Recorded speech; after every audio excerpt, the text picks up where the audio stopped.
Good morning, students. Today we are in the lesson electric charges and fields. Our new topic is electric flux. Electric flux. Electric flux. The flux is represented by the phi. If it is electric flux, it is represented by E. Phi E. Phi E means the electric flux. Electric flux. So suppose what is an electric flux? Suppose if you take a particular area, let it be area A, the number of electric lines of force, the number of electric lines of force that are passing through an area normally, these are all electric lines of force. The number of electric lines of force that are passing through an area normally, is called electric flux. Is called electric flux. So let it be a unit vector n cap makes an angle theta. So flux means the number of electric lines of force. Electric lines of force that are passing through an area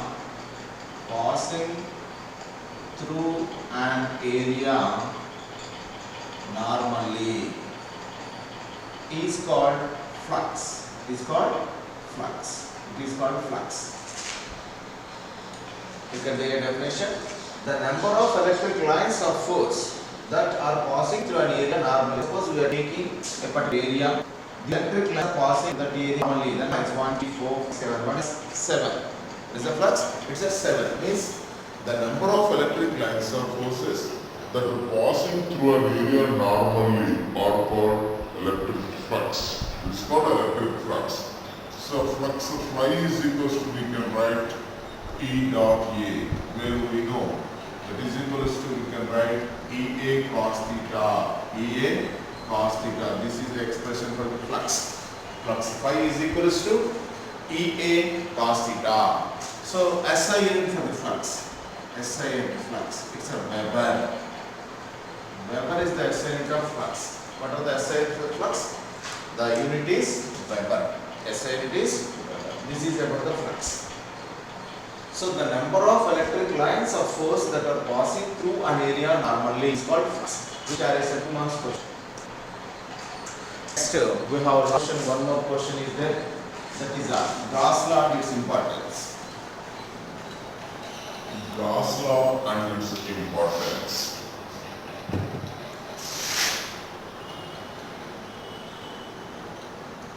Gauss law and its importance.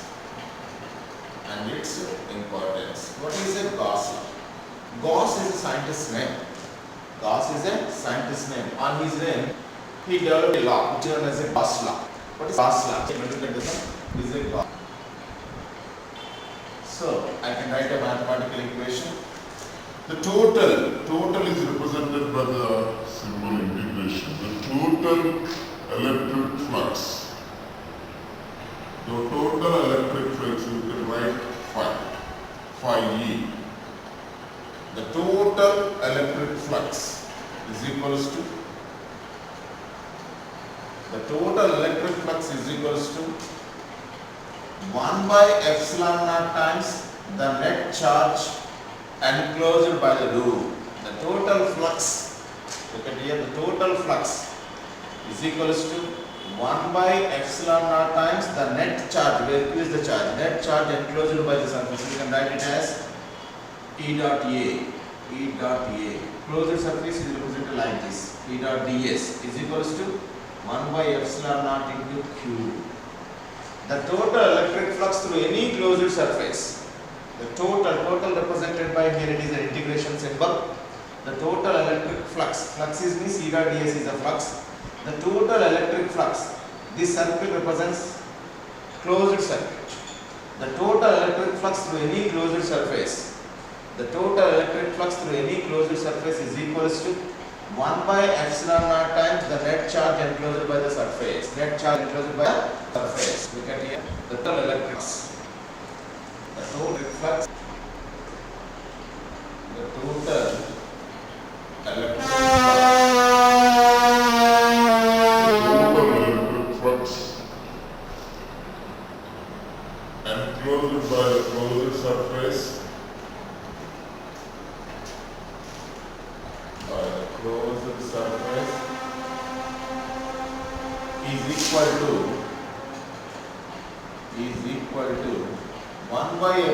naught times the net charge enclosed by the surface. This is statement, enclosed by the surface, enclosed by the surface. Look at the definition. The total electric flux through any closed surface enclosed by the closed surface is equals to 1 by epsilon naught times the net charge enclosed by the surface.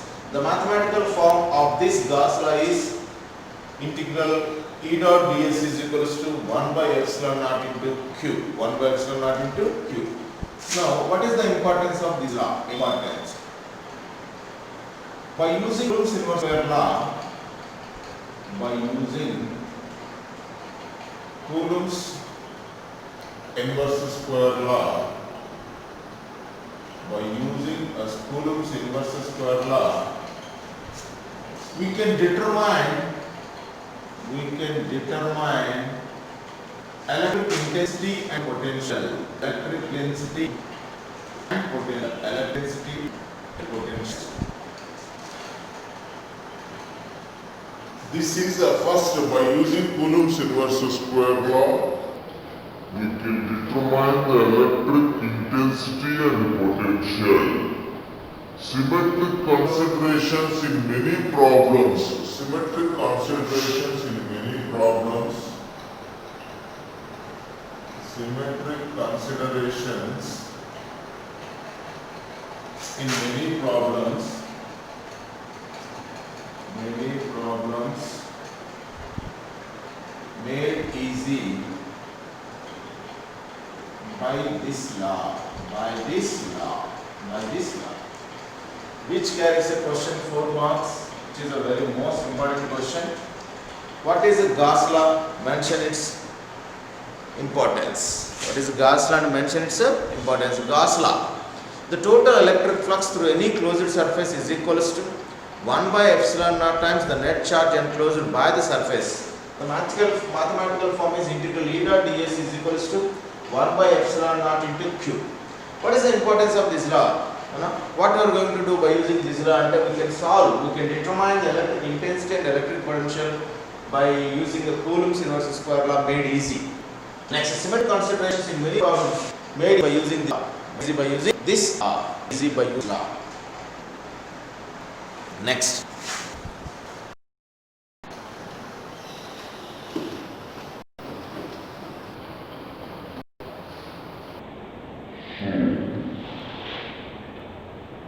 This lesson will learn 5 questions.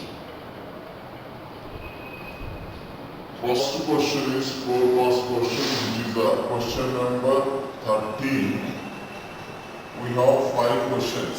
Number 1, Coulomb's inverse square law. Coulomb's inverse square law. Number 2, electric intensity due to point charge. Electric intensity due to point charge. And third one is couple acting on electric dipole. Couple acting on electric dipole. Next, fourth one is intensity at a point on the axial line. Intensity at a point on the axial line. Next, intensity at a point on the equatorial line. Equatorial line. Intensity. Next, sixth one is Gauss law and its importance. Gauss law and its importance. These are the 5 questions. From these 5 questions, we have question number 13.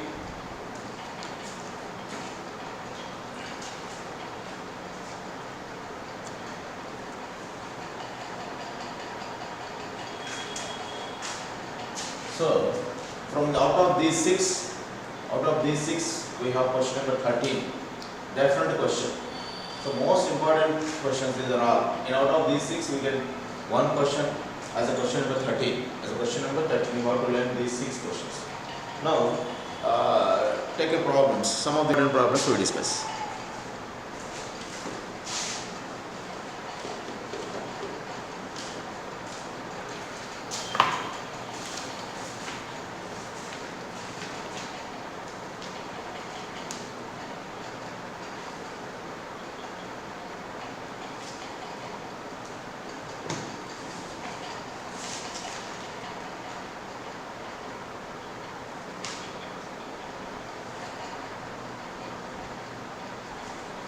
So, problems.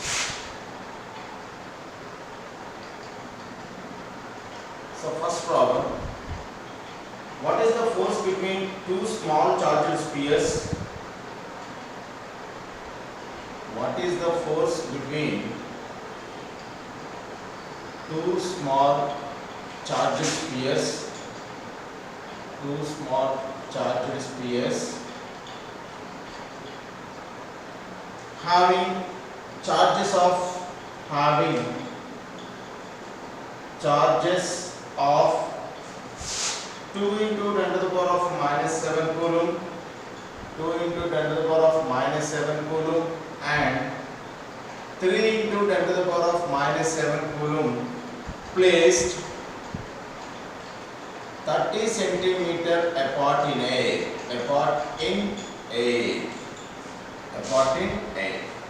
This is our question.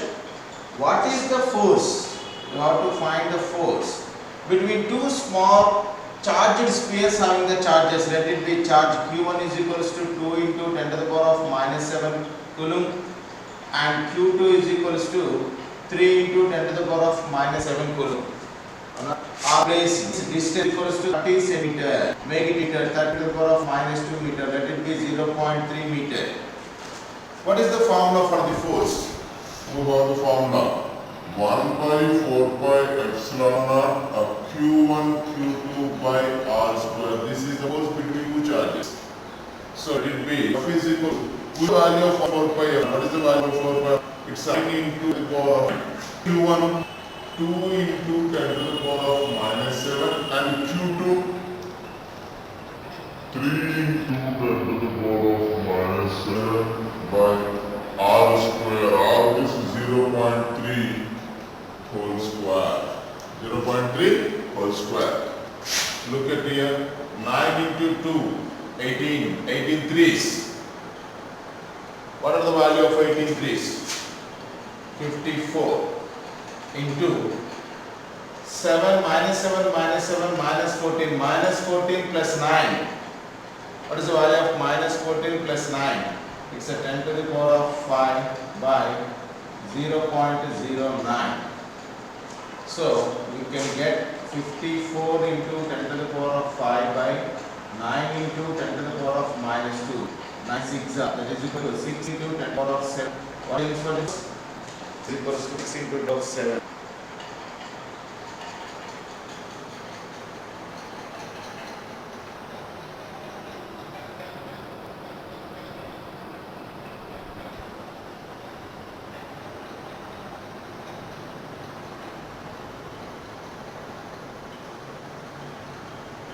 Sorry. This is a minus 5. Sorry, this is minus 5. Minus 5 minus 2 is equals to, we have minus 3. Minus 3. So first problem.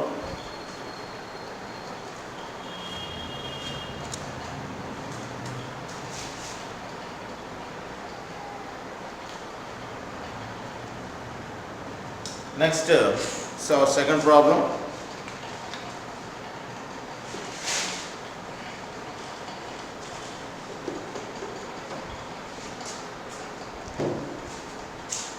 Second problem. The force on a small sphere. The force on a small sphere. The force on a small sphere of charge 0.4 coulomb, 0.4 microcoulomb,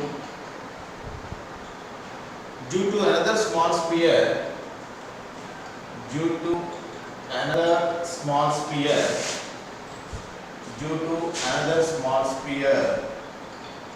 of charge, small sphere of charge,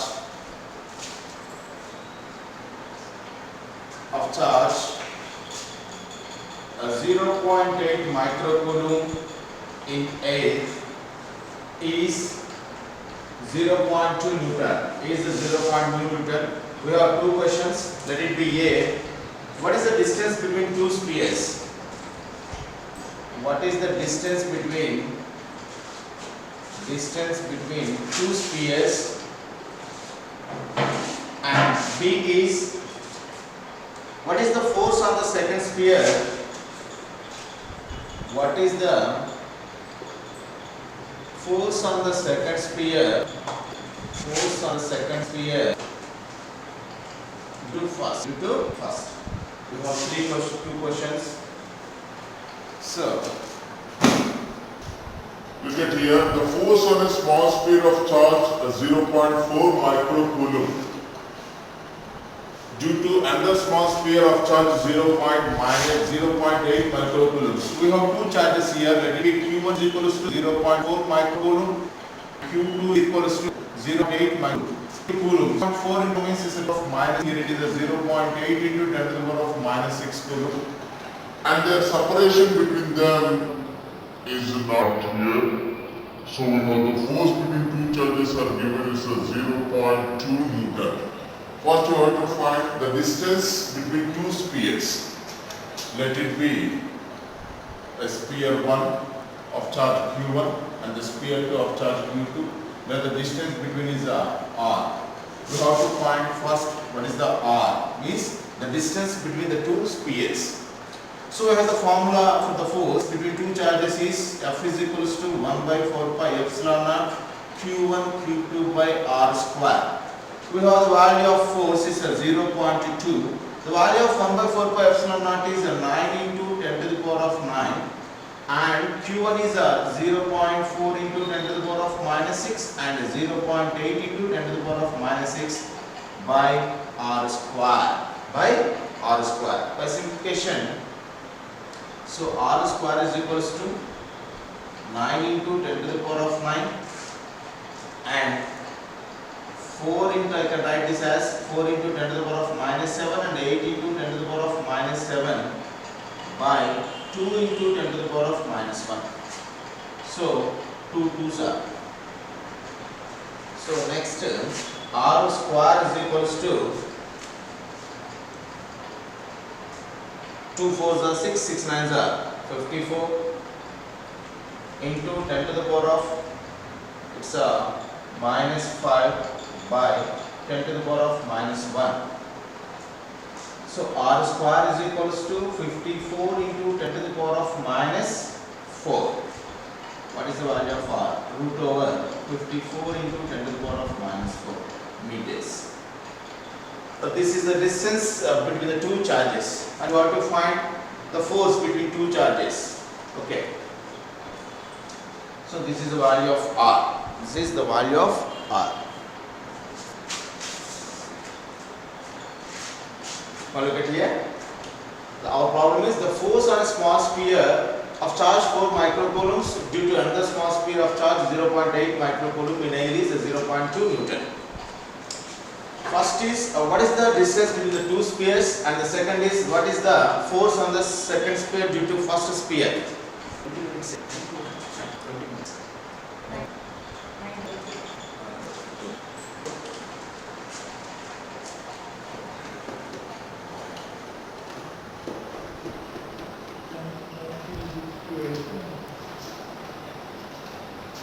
That's enough for today. Tomorrow we'll meet in the next topic. Thank you.